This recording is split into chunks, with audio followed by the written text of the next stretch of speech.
Shalom everyone, you're all here for Hebrew in Israel, and I want to address a bit of an elephant in the room that has to do with very, very bad publications.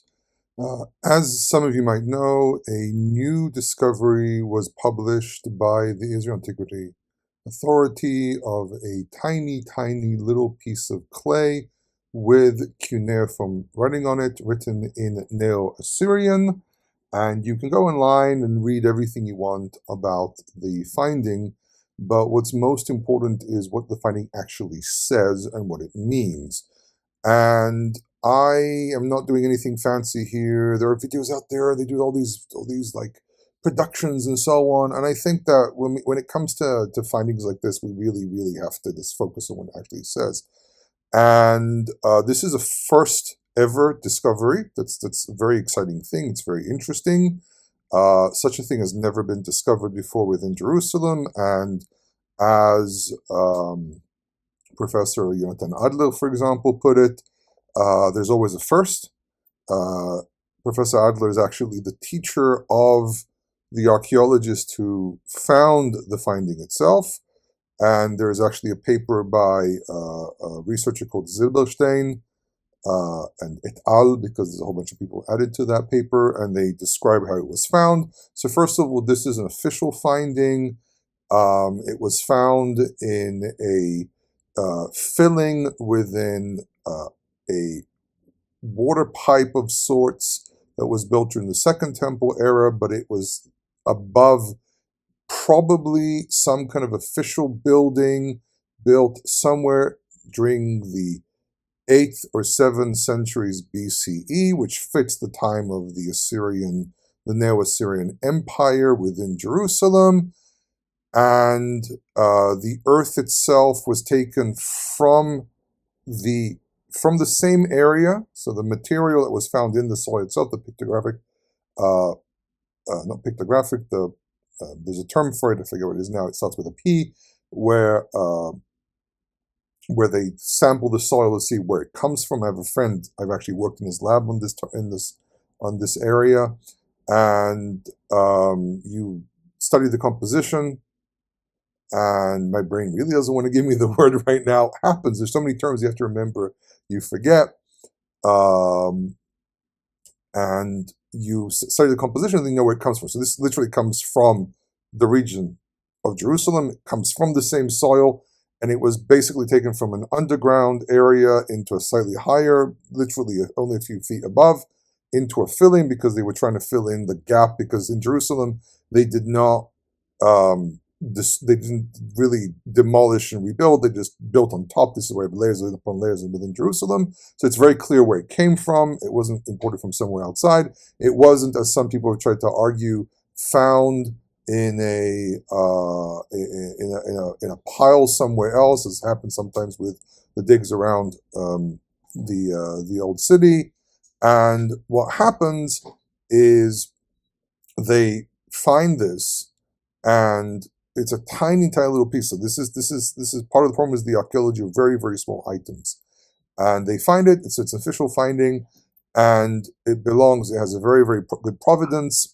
And what needs to be remembered is that the interpretation is always the problem. The finding itself has been explained properly, there's a perfect providence and so on. It's more about how people read it, and this has been the big issue. So for example, my very good friend Gad Barnea, who's a massive skeptic, immediately said, look, the publications are problematic and so on, and this sparked a whole discussion we had online with a whole bunch of archaeologists and researchers and so on. And at the end of the day, the finding itself has been vindicated as real, even though God was very, very skeptic, but it's very important that he does this. And really, in truth, as you can see on screen, you can had time to read this, it only says, which was delayed concerning them in the month of Av, on the first day of the month, which means it's Rosh Chodesh, filling in probably the word officer of the chariot, he will release. It doesn't tell us anything about who sent it, why they sent it. There's some delay from somewhere, we're not really sure. And there's a lot of speculation what this actually means. The finding itself, Zilberstein actually puts in that the piece is curved. I can't share any of the images of what it looks like because these are all protected by the researchers themselves. The photo of the finding itself was made by Halevi, who is an official photographer for, not related to me, who is official photographer for the Israel Antiquity Authority. So it's very difficult to touch any of these images. And you have to file requests and so on. I'm not going to even bother with it because it'll take weeks, months until I get any permission. But the translation and so on, this is this is already academic. You're allowed to use this academically, and because I am an academic and this is for teaching purposes, I'm allowed to use at least this piece of information. And it is curved, which means it was attached to something. The back is rough, which means that it was probably attached to some kind of sack. There's lots of examples of these types of documents. These are very, very common in other areas. The composition of the clay shows it was bought from the outside, but again, to do exact studies of the composition is a lot of work. I have a friend, his entire PhD is built on this. As I said, I've done work with him. He's from Tel Aviv University, and he's explained a lot of how this works to me. One of my professors was also an archaeologist. I took 2 semesters of archaeology, so I understand a lot of how this works, but I don't have the practical work, so I actually decided to take some practical work with a friend from Tel Aviv University.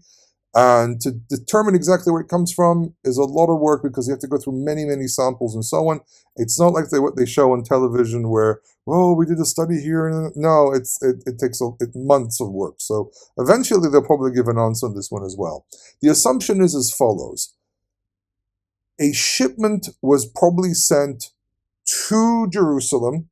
This is the reconstruction I think makes the most sense. Because it either was sent from Jerusalem to Assyria or from Assyria to Jerusalem. The assumption is as follows. These were sent from some official place because of the way it's made, the way the document is made and so on. It was sent from an official place to Jerusalem. It's not signed by the king, even though there's a possibility there was a king's seal on it. It doesn't say dear King of Judah or anything, all the nonsense that you see in different places. It's complete rubbish. And something was delayed. Either the king of Judah delayed delayed a shipment, or the shipment was delayed from Assyria. It's unclear. And it arrived late, and there's some explanation here, and the officer of the chariots will be involved and so on. Other than that, we don't know anything. That's the problem. We don't know anything beyond this. So a lot of the speculations that you see out there, a lot of the stuff that you see out there about what this inscription actually means and so on is all interpretation and sometimes over-aggrandizing what this thing really means. Keep away from this method. Keep away from this approach because it gives you nothing. All we know is that something was delayed.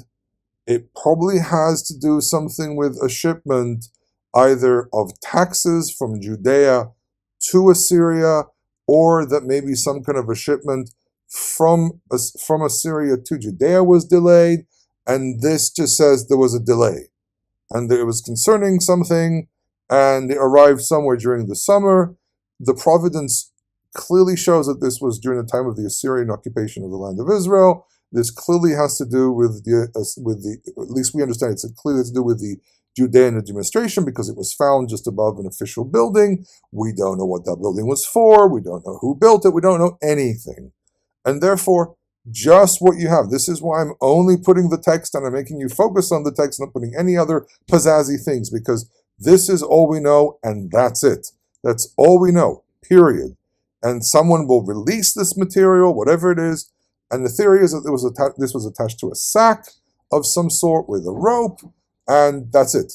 That's all we know. This may have arrived with the shipment from Assyria with a letter explaining what was happening. There's no complaints. We don't know if it's about taxes. We don't know anything.